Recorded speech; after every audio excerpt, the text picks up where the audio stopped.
विघ्नहर्ता श्री गणेश, श्री गणेश, श्री गणेश। प्रभु महादेव ने चंद्रदेव को तो वीरभद्र जी के कोप एवं प्रभाव से रक्षित होने का उपाय बता दिया था, किंतु वीरभद्र जी अभी भी अशांत एवं उग्र थे। उनके अनुसार चंद्रदेव के साथ साथ वे सभी भी दोषी थे जिन्होंने अपने नेत्रों के समक्ष प्रजापति दक्ष द्वारा माता सती का अपमान एवं उनका आत्मदाह होते देखा था। अब वीरभद्र जी की दृष्टि उन देवियों पर पड़ चुकी थी। आप किन देवियों की बात कर रहे थे लंकेश, जिन पर संकट छा गया था? स्वयं देवी सरस्वती एवं देवताओं की माता देवी अदिति। अर्थात वीरभद्र जी ने।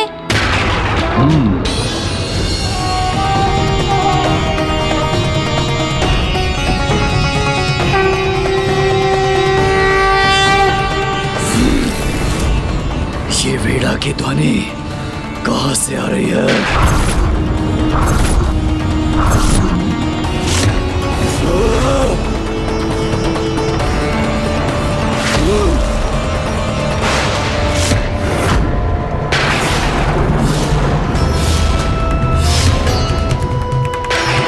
ज्ञान की देवी हैं आप, फिर भी अपने समक्ष सब कुछ होने दिया, कुछ नहीं कहा। नहीं, इसलिए आपको भी दंडित करूंगा मैं, इसलिए आपको भी दंडित करूंगा मैं।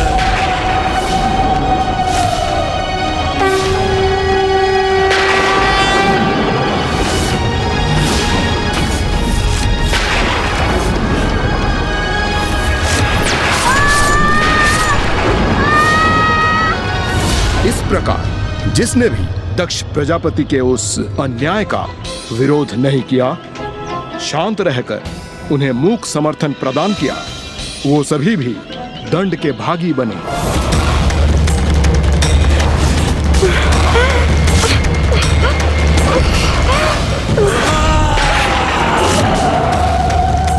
लंकेश जी, वीरभद्र जी ने जो दंड दिया उसके उपरांत क्या हुआ? माता सरस्वती और माता अदिति को उनकी नासिकाएं पुनः कैसे प्राप्त हुई? हे भोलेनाथ, हे दया निधान, हमें क्षमा कर दीजिए। हमसे बहुत बड़ी भूल हो गई। हाँ प्रभु, हमें क्षमा कर दीजिए। भूल तो आपसे अवश्य हुई है। छिपकर, शांत रहकर स्वयं ज्ञान की देवी ने आज अन्याय का साथ दिया है। इसलिए आज से संसार को यह भी ज्ञात होना चाहिए कि सबसे बड़े ज्ञानी को कभी शांत रहकर अन्याय, पाप और अधर्म का साथ नहीं देना चाहिए। यदि कोई वास्तव में ज्ञानी है तो उसे अन्याय का विरोध प्रखर शब्दों में करना चाहिए। किंतु अब आपने अपनी भूल स्वीकार कर मुझसे क्षमा याचना मांगी है, इसलिए मैं आपको आशीर्वाद देता हूं कि आप पुनः पूर्ववत हो जाएं।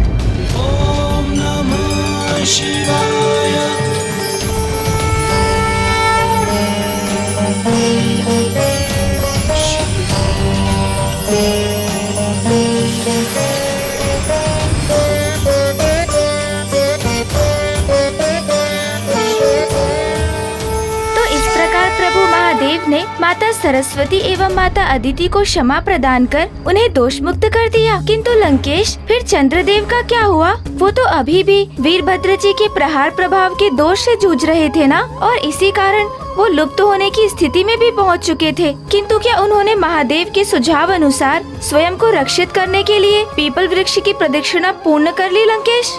अभी तक नहीं गौरी नंदन, क्योंकि जब तक उनकी प्रदक्षिणा पूर्ण होती, सूर्य देव की किरणों ने धरती को छू लिया था। अर्थात दिवस के आरंभ होने के कारण चंद्रदेव के पास अब समय समाप्त हो चुका था। हे वृक्षों में श्रेष्ठ, हे महान दिव्य वृक्ष, मुझे आशीष देकर पुनः मेरे पूर्ण स्वरूप को प्रदान करने की कृपा करें। क्या आपकी प्रदक्षिणा करने में मुझसे कोई त्रुटि हो गई प्रभु? आप मुझे आशीष क्यों नहीं दे रहे?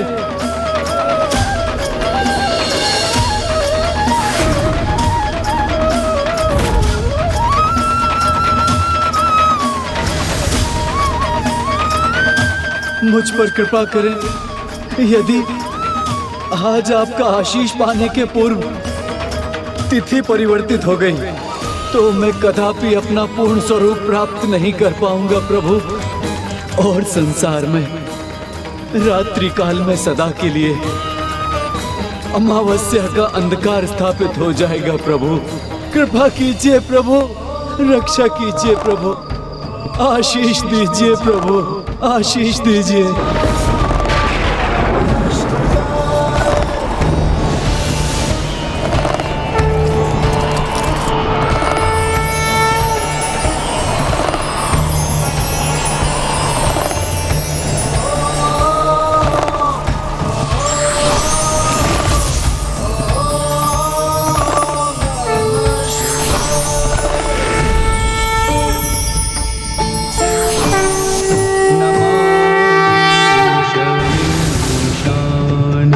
निर्वाण रूपम नमामि शमीशान निर्वाण रूपम विभुं व्यापकं ब्रह्म वेद स्वरूपं विभुं व्यापकं ब्रह्म वेद स्वरूपं।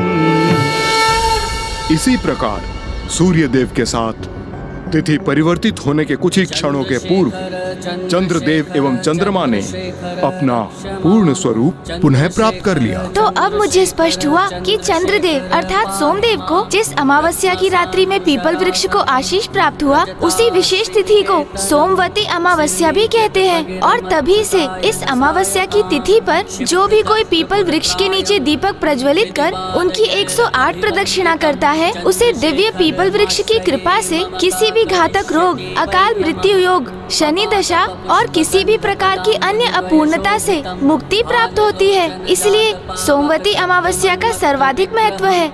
ये तो मेरे प्रभु शिव शंकर शंभू के कृपा करने का परिणाम है गौरी पुत्र, जिन्होंने चंद्रदेव और देवी सरस्वती को क्षमा कर दिया और उन्हें आशीष दिया, और उसके उपरांत उन्होंने सभी को आशीर्वाद देकर क्षमा कर दिया जो उस दुर्भाग्यपूर्ण घटना के कारण प्रभु कोप के भागी बने थे। इसी क्रम में दक्ष प्रजापति को भी प्रभु की कृपा स्वरूप अज का शीश प्राप्त हुआ था।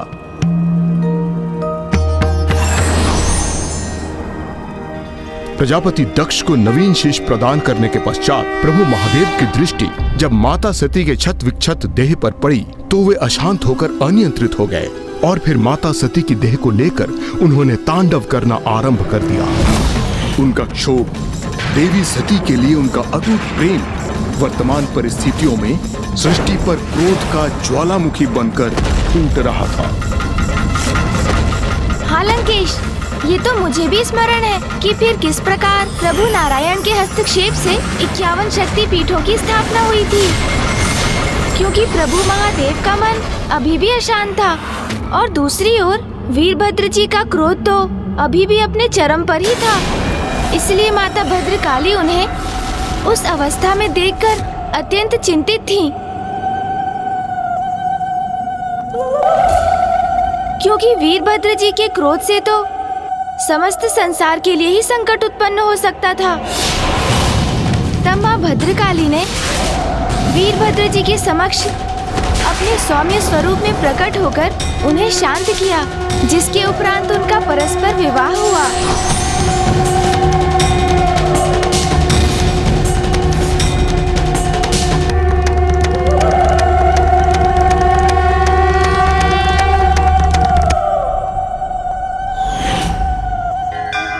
मेरे प्रभु महादेव की प्रत्येक लीला अद्भुत है।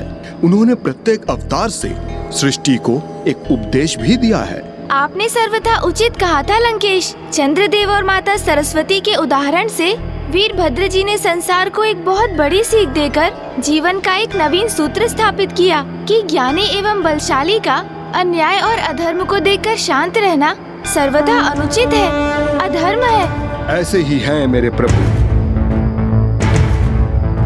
त्रयंबकम सदा शिवम नमामि है उमापति जय नीलकंठ जय अनंत नमोस्तुते हो भोलेनाथ भक्तों के हो कष्ट से निवारते, ये सृष्टि सारी संकटों से शिव ही है उबारते। ओम नमः शिवाय, ओम नमः शिवाय, ओम नमः शिवाय, ओम नमः शिवाय, ओम नमः शिवाय, ओम नमः शिवाय। दक्ष पुत्री मां सती किया था शिव जी से विवाह, मगर न दक्ष ने कभी स्वीकार शिव जी को किया। त्रिनेत्र रक्त लाल रूप वीरभद्र का लिया, दे मृत्यु दंड दक्ष को विध्वंस यज्ञ का किया। ओम नमः शिवाय, ओम नमः शिवाय, ओम नमः शिवाय, ओम नमः शिवाय, ओम नमः शिवाय, ओम नमः शिवाय, ओम नमः शिवाय। प्रणाम प्रभु वीरभद्र जी। कल्याण हो। इस भक्त का प्रणाम स्वीकार कीजिए प्रभु। कल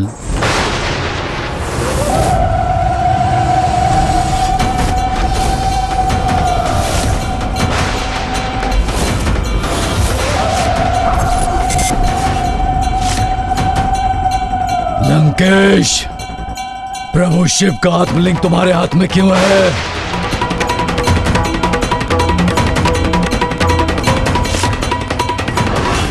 प्रभु, मैंने प्रभु शिव शंकर शंभू की घोर तपस्या कर यह प्राप्त किया है। यह स्वयं प्रभु महादेव ने मुझको दिया है और इन्हें स्थापित करने मैं लंका ले जा रहा हूं प्रभु। असंभव! ऐसा कदापि नहीं कर पाओगे तुम। असंभव! ऐसा कदापि नहीं कर पाओगे तुम, क्योंकि ऐसा करने से मैं रोकूंगा तुम्हें। क्योंकि ऐसा करने से मैं रोकूंगा तुम्हें। प्रभु,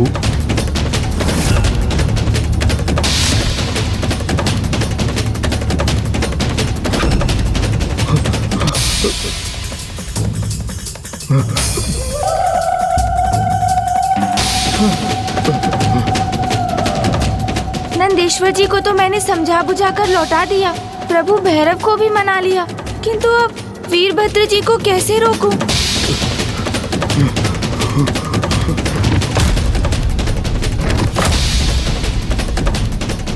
अब क्या होगा?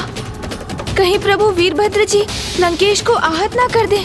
नहीं, मुझे इन्हें ऐसा करने से रोकना ही होगा।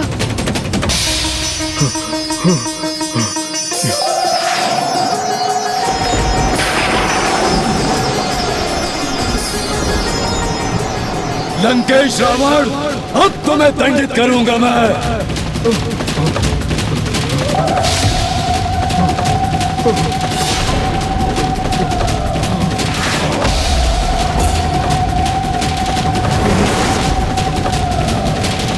अब मैं अपनी रक्षा कैसे करूं?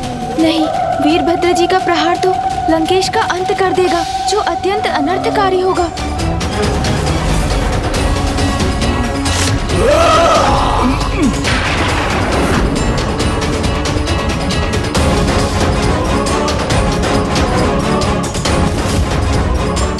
अचानक क्या हुआ जो प्रभु वीरभद्र जी लंकेश पर प्रहार करने से रुक गए?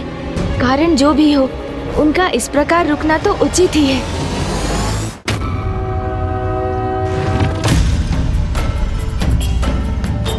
स्वस्ति न इंद्रो वृद्धश्रवाः लंकेश, अश्वत्थामा अर्थात पीपल वृक्ष का मान रखने के लिए मैं तुम पर वार नहीं कर रहा हूँ।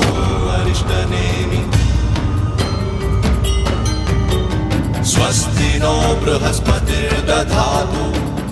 किंतु यदि तुम पीपल वृक्ष की शरण में न पहुंचे होते तो आज यमराज से तुम्हारी भेंट अवश्य होती। ये तो मेरा सौभाग्य है जो मैं पीछे हट गया और पीपल वृक्ष की शरण में पहुंचकर इनसे सुरक्षित हो गया।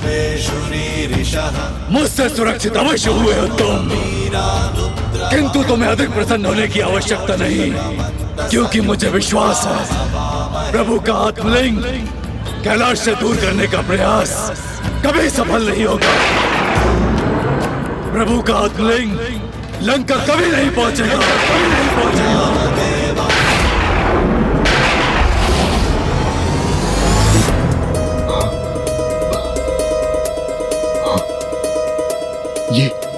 ये क्या कहा प्रभु वीरभद्र जी ने? कुछ भी हो जाए प्रभु, इन आत्मलिंग को तो मैं लंका अवश्य ले जाऊंगा, किंतु अब मुझे बड़ी सावधानी से आगे बढ़ना होगा। लंकेश जी, जल ग्रहण कीजिए आप। अब आप इतने भयभीत क्यों दिखाई दे रहे हैं लंकेश? क्योंकि अब तो आप पीपल वृक्ष की छाया में स्थित हैं, किंतु जिनकी शरण में जाने से आपकी भी रक्षा हुई, वो वृक्ष जिनमें स्वयं प्रभु नारायण का वास है, वो श्री हरि नारायण लंकेश, जिनके नाम का श्रवण भी आपको प्रिय नहीं, उन्हीं ने आज आपकी रक्षा की। कदाचित अश्वत्थ वृक्ष को लेकर आपका ज्ञान अभी अधूरा है गौरी पुत्र, क्योंकि इसमें मात्र नारायण ही नहीं अपितु मेरे प्रभु शिव शंकर शंभू के साथ समस्त देवताओं का भी वास है।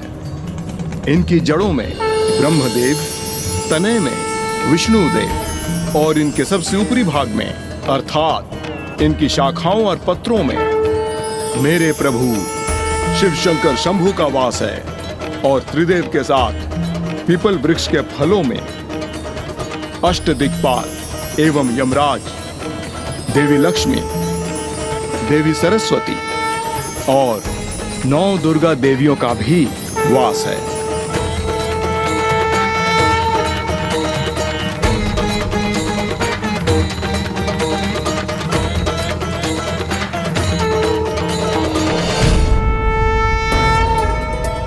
क्या हम यहाँ खड़े खड़े बस इन दोनों को देखते ही रहेंगे, या इन्हें रोकने के लिए आगे कुछ करेंगे भी? करेंगे, करेंगे, अवश्य करेंगे। और ऐसा प्रहार करेंगे लंकेश पर कि वो प्रभु के आत्मलिंग को लेकर इस स्थान से एक पग भी आगे नहीं बढ़ सकेंगे। पीपल वृक्ष की पूजा करने से समस्त देवी देवताओं की पूजा संपन्न हो जाती है। इनके स्पर्श से सात्विक चेतना जागृत होती है और इनके पत्रों को वेद भी कहा जाता है।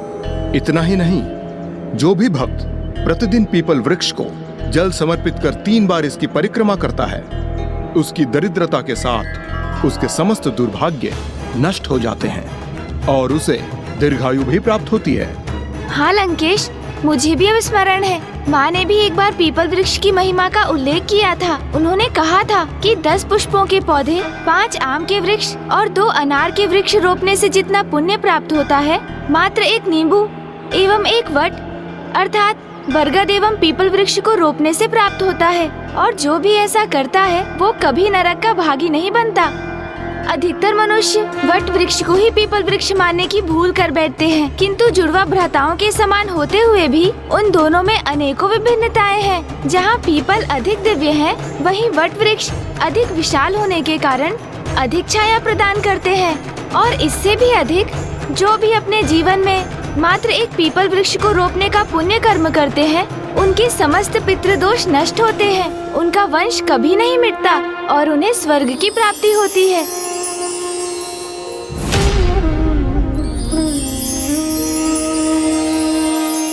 अश्वत्थ सुमहाभाग सुभग प्रियदर्शन इष्ट कामाक्ष मे देहि शत्रुभ्यस्तु पराभवम्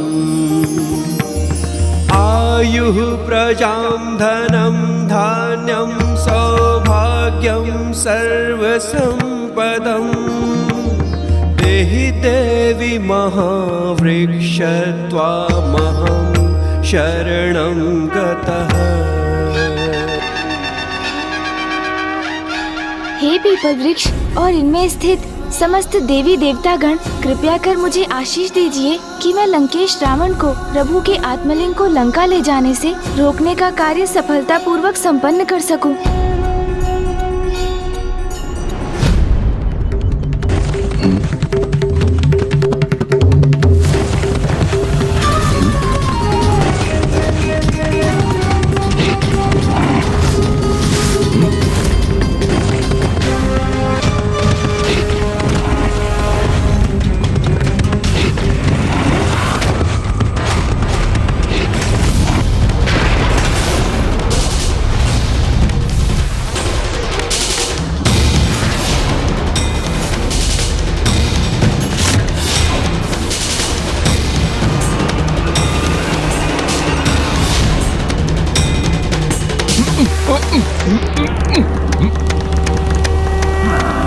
प्रभु के आत्मलिंग अंततः लंकेश के हाथों से मुक्त हो ही गए।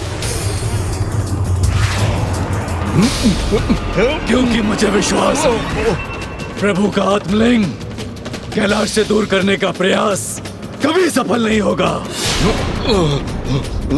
प्रभु का आत्मलिंग लंका कभी नहीं पहुंचेगा।